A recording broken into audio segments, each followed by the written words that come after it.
Rajkot civil hospital Saurashtra અને કચ્છનું સૌથી મોટી હોસ્પિટલ છે અને કોઈ પણ આરોગ્ય વિષયક સમસ્યા આવે તો આ માટે આ સંપૂર્ણ રીતે તૈયાર હોય.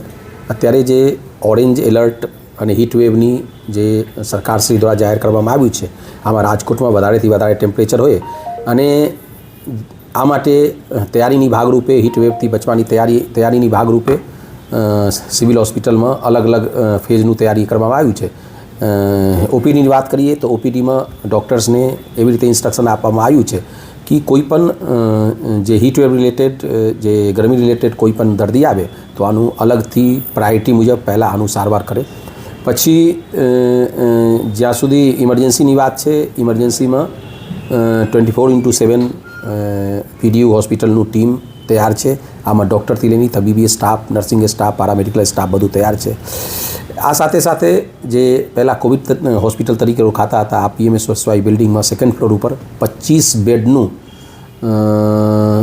સુવિધા આપવામાં આવ્યું છે. આમાં એવી રીતે છે કે 25 બેડ એક્સક્લુસિવલી જે લૂ માટે અથવા હીટ વેવ માટે રાખવામાં આવ્યું છે. આમાં તબીબી સ્ટાફથી લઈને દરેક એટલે નર્સિંગ સ્ટાફ, પેરામેડિકલ સ્ટાફ, દરેક કેડરનું સ્ટાફ ત્યાં ફાળવી દેવામાં આવ્યું છે. દવા પણ અહીંયા ઉપલબ્ધ છે અને બધી જે સુવિધા આપનું કહેવાય આ બધું અહીંયા સગવડતા यहाँ अवेलेबल है.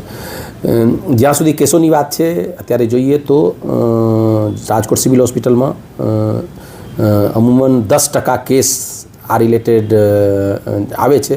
આમાં સંખ્યા વાઇઝ જોઈએ તો 100 થી 125 કેસ અત્યારે વધ્યું છે. આ અને મેનિફેસ્ટેશન પ્રમાણે જોઈએ કે શું લઈને આવે છે તો આમાં જે છે ઝાડા ઉલટીનું કેસ એટલે ડાયરિયા વોમિટિંગ કહી શકીએ.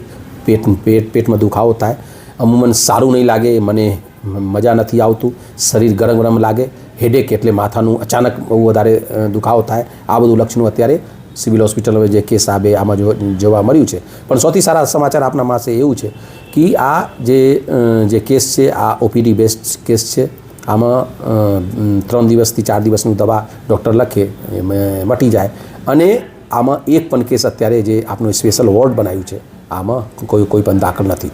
તો પણ હું અત્યારે જાહેર જનતાને વિનમ્ર અપીલ કરું છું કે જ્યારે ઘરથી બહાર જઈએ, ખાસ કરીને 11 થી 5 વાગ્યાનો સમય છે, અત્યારે વધારેથી વધારે ટેમ્પરેચર હોય, ત્યારે આપણું ભરપૂર પાણી લઈને પાણી પીને ઘરેથી નીકળીએ, નાસ્તો કરીને ઘરથી નીકળીએ. અને ખાસ કરીને જે હાઈ રિસ્ક ગ્રુપ છે, જે ખાસ વર્ગનું જે છે, આમાં 60 વર્ષથી જે વધારે ઉંમરવાળું ભાઈ બહેન છે, પછી 5 વર્ષથી ઓછા વયનું બાળકો હોય અને ખાસ કરીને સગર્ભા માતાઓ જે હોય, આ 3 કેટેગરીની છે. આનું ખાસ સાવચેતી રાખવાનું. જ્યારે જરૂર હોય ત્યારે જ ઘરથી બહાર જવાનું અને જ્યારે ઘરથી બહાર જાય તો સૂતી કપડો જે આપણે કહીએ કોટન કપડો હોય, આ કોટન કપડો ફૂલ સ્લીવનું પહેરી જવાનું.